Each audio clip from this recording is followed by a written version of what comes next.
오늘부터 우리는 야고보서를 배우도록 하겠습니다. 오늘 제 설교 제목은 여러 가지 시험을 만나거든입니다. 야고보서는 예수님의 동생 야고보가 유대인 크리스천들에게 보낸 편지입니다. 성경에 예수님의 동생들의 이름이 기록되어 있습니다. 마태복음 13장 53절 이하에 보면 예수께서 이 모든 비유를 마치신 후에 거기를 떠나서 고향으로 돌아가사 저희 회당에서 가르치시니 저희가 놀라 가로되 이 사람의 이 지혜와 이런 능력이 어디서 났느뇨? 이는 그 목수의 아들이 아니냐? 그 모친은 마리아. 그 형제들은 야고보, 요셉, 시몬, 유다라 하지 않느냐? 그 누이들은 다 우리와 함께 있지 아니하냐? 그런즉 이 사람의 이 모든 것이 어디서 났느뇨? 하고 예수를 배척한지라. 예수께서 저희에게 말씀하시되 선지자가 자기 고향과 자기 집 외에서는 존경을 받지 않음이 없느니라 하시고 저희의 믿지 않음을 인하여 거기서 많은 능력을 행치 아니하시니라 했습니다. 예수님이 고향 나사렛에 돌아왔을 때 유대인들이 예수님의 가족들에 대해 이야기를 하고 있습니다. 그의 아버지 요셉은 목수이고 어머니 이름은 마리아, 그리고 그의 형제들은 야고보, 요셉, 시몬, 유다라고 성경은 기록합니다. 그리고 예수님의 여동생들이 있는데 그들의 이름은 성경에 기록되어 있지 않습니다. 마가복음서에는 이렇게 기록되어 있습니다. 예수께서 거기를 떠나사 고향으로 가시니 제자들도 쫓으니라. 안식일이 되어 회당에서 가르치시니 많은 사람이 듣고 놀라가로되 이 사람이 어디서 이런 것을 얻었느뇨? 이 사람의 받은 지혜와 그 손으로 이루어지는 이런 권능이 어찌 됨이뇨? 이 사람이 마리아의 아들 목수가 아니냐? 야고보와 요셉과 유다와 시몬의 형제가 아니냐? 그 누이들이 우리와 함께 여기 있지 아니하냐 하고 예수를 배척한지라라고 기록하고 있습니다. 그들은 예수의 아버지 요셉의 이름도 소개하지 않고 예수가 마리아의 아들 목수라고 말합니다. 그들이 이렇게 예수님의 가족들이 자기들과 같은 동네에 살고 있다고 말하는 이유가 있습니다. 그것은 바로 예수가 그리스도임을 그들이 도저히 못 믿겠다는 것입니다. 자기 동네에서 어릴 적부터 같이 살던 예수가 동네를 떠났다가 갑자기 제자들과 함께 나타났습니다. 그리고는 그가 메시아라고 주장하니까 그들은 도저히 믿을 수 없다는 것입니다. 그래서 그들은 예수의 어머니가 처녀일 때 임신한 것을 강조하기 위해 예수가 요셉의 아들이라고 말하지 않는 것입니다. 그들은 예수의 아버지가 누구인지 알 수 없는 사생아임을 저렇게 표현하면서 예수를 믿지 않았다는 것입니다.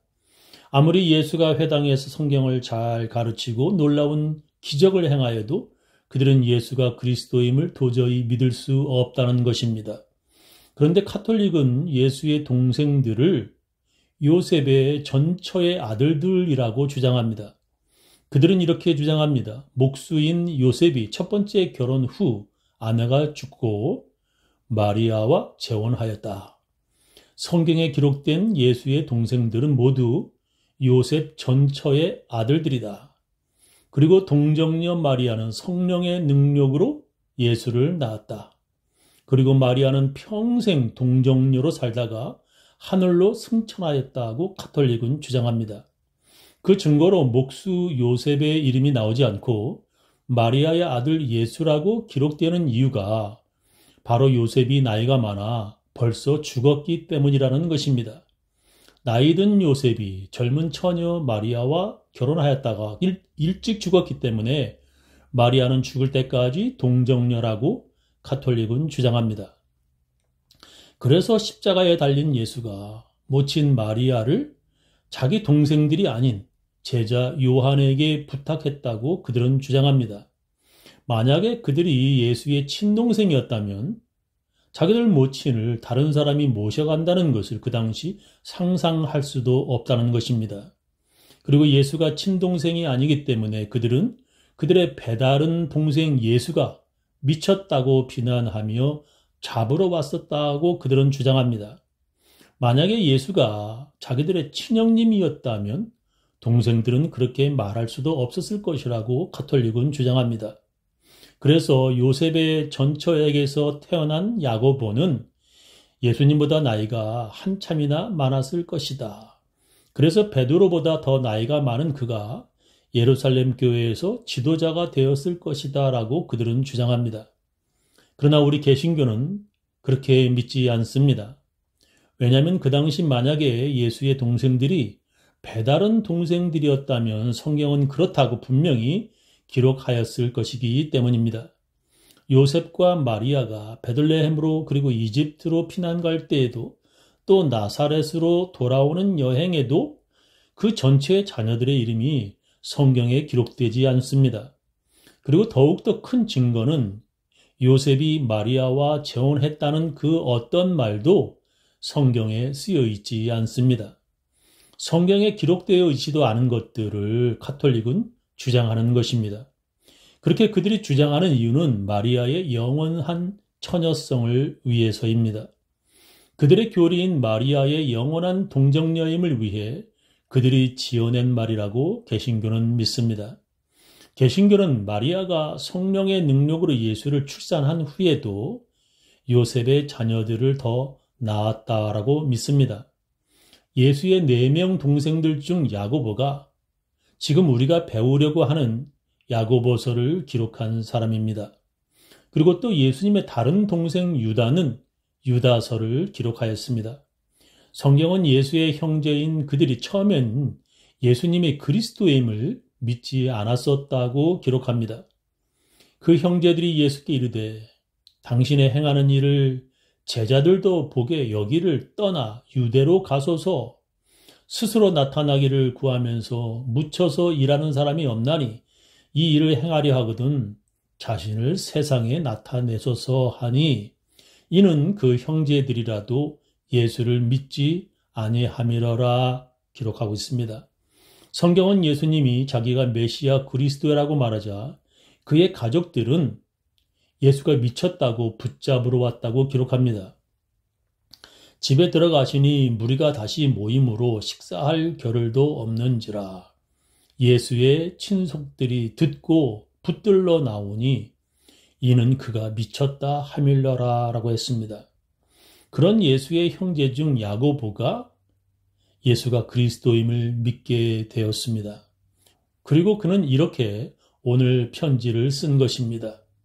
하나님과 주 예수 그리스도의 종 야고보는 흩어져 있는 12지파에게 문안하노라. 내 형제들아 너희가 여러 가지 시험을 만나거든 온전히 기쁘게 여기라 했습니다. 여러분, 야고보의 이런 변화가 참으로 놀랍지 않습니까? 믿음이 없었던 자가 믿음의 사람이 된다는 것은 참으로 놀라운 기적입니다. 특히 믿음이 없던 자기 가족들이 나로 인하여 믿음을 갖게 된다는 것은 참으로 놀라운 일입니다. 어찌 보면 나 때문에 형제들과 가족들이 제일 믿기 힘들지도 모릅니다. 다른 사람들은 잘 몰라도 그들은 가족이고 형제이기 때문에 예수가 어떤 사람인지 그들은 너무나 잘 알 수 있습니다. 그래서 그것 때문에 가족들이 더욱 믿을 수 없을지도 모릅니다.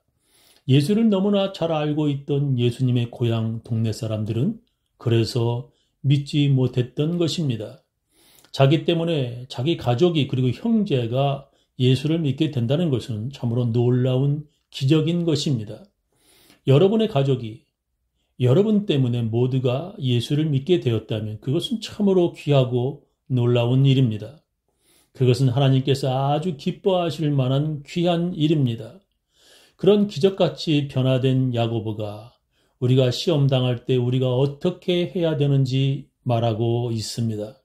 첫째로 기쁘게 여기라고 말하고 있습니다. 우리가 어려운 시험을 당할 때 우리는 하나님께 이 시련과 고통이 빨리 우리에게서 사라지기를 기도합니다. 시험을 만나서 기쁘게 여기는 사람은 없을 것입니다. 그런데 야고보는 우리들에게 그것을 기쁘게 여기라고 말합니다. 우리에게 오는 고통스러운 시험은 어찌 보면 우리의 믿음의 단계를 한 계단 더 높이는 때인지도 모릅니다. 시험은 이 세상에서도 우리를 한 계단 더 높이는 도구입니다. 학생들은 중학교 때 시험을 치르며 고등학교로 올라가고 고등학교의 시험을 통과하여 대학교로 올라가는 것입니다. 그래서 시험은 내가 지금 어느 단계에 있는지 자신의 위치를 알게 되고 그 시험을 통하여 자기의 부족함을 깨닫게 됩니다. 대부분의 사람들은 그 시험 때문에 교회를 떠나기도 합니다. 그러나 어떤 사람은 그 시험 때문에 더욱더 예수님을 가까이 하기도 합니다.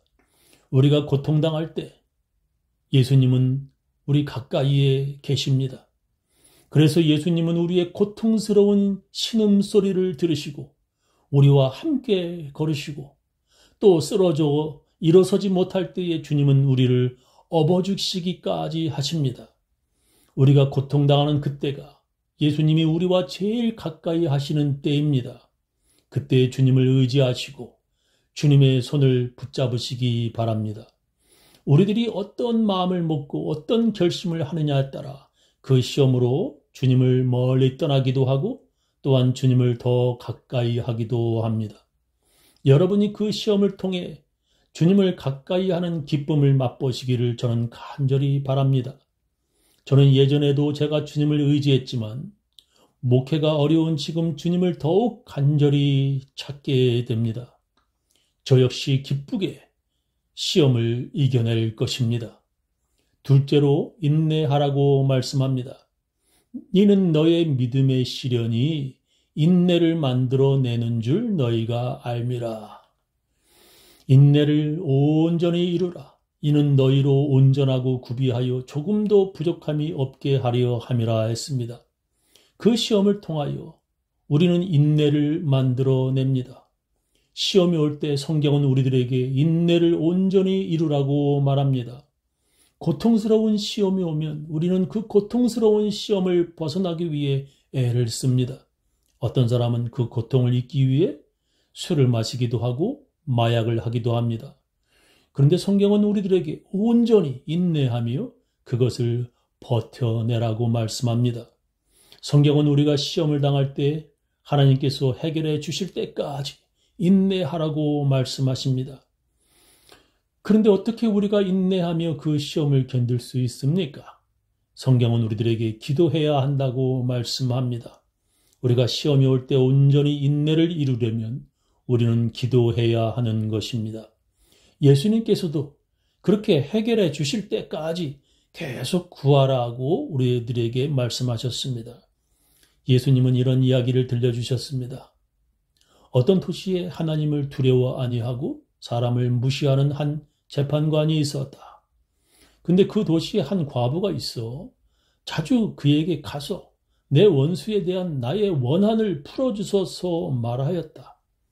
그러나 그가 얼마 동안 듣지 아니하다가 후에 속으로 생각하되 내가 하나님을 두려워 아니하고 사람을 무시하나 이 과부가 나를 번거롭게 하니 내가 그 원한을 풀어주리라. 그렇지 않으면 늘 와서 나를 괴롭게 하리라 하였느니라 말씀하셨습니다. 시험을 당할 때 우리는 인내하며 기도하여야 합니다. 주님께서 우리의 고통스러운 문제들을 해결해 주실 것입니다. 우리의 힘들고 고통스러운 문제를 주님께 기도하면 예수님께서 반드시 해결하여 주실 것입니다. 저는 우리 교인들 모두 시험 당할 때 기뻐하고 인내하시기를 예수님의 이름으로 축원합니다.